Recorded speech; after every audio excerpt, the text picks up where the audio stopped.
It's really important to listen to victim survivors because who else really understands what the experience is like? And you can only imagine or you can only think, and sometimes we really get it wrong. I think if we're not listening to victim survivors and taking on their stories and their lived experiences, we can't shape a better future. So I think they're the ones that have been through the system, so they're very aware of the failures and gaps and where there's room to improve and how to move forward. I want to mainly see a cultural change. I want to see people that understand the dynamic of family violence. I want to see people that never ever blame the victims, that victims will be met with empathy and compassion and directed in the right place. I want to see a streamlined response process so anyone is educated about where to lead someone who has experienced violence or is in a dangerous situation. The myth about what perpetrators should look like and what victims should look like is a really big thing I'd like to see changed. The whole culture of victim blaming that goes on within, I think, most societies at the moment, I'd love to see that changed. You need a worker call a client quickly when you answer the message. I've noticed a change in the discourse of family violence. There's conversations that are happening within society, within amongst peers, within the media that were not there earlier. I've noticed that people are willing to talk about family violence. It's not a taboo topic anymore.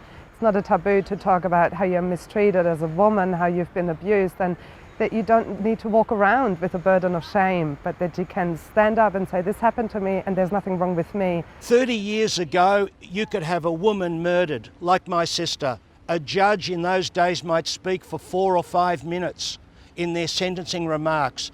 Today, a judge will speak for 40 minutes and articulate all the circumstances surrounding that fatality and discuss the social context. That's a major difference. I hope that in 10 years we'll actually be saying that there isn't any family violence.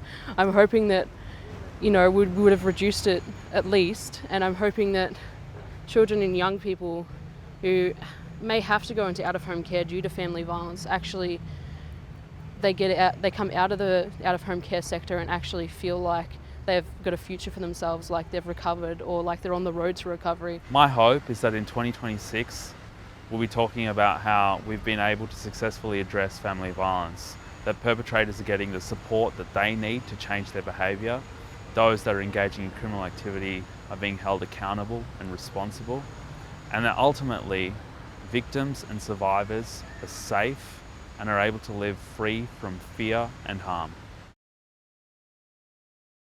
What surprised me the most about being on the Victim Survivors Advisory Council is the cohesion amongst the group, because we're representing different demographics. Whilst we've had lived experiences of family violence, the fact that we're all moving towards a common goal, and there's a lot of respect within the group. I'm really surprised about the openness, and it's absolutely amazing to see how it'll fiddle through to all the different agencies, and also for the cultural change, how we can actually be part of creating attitudes.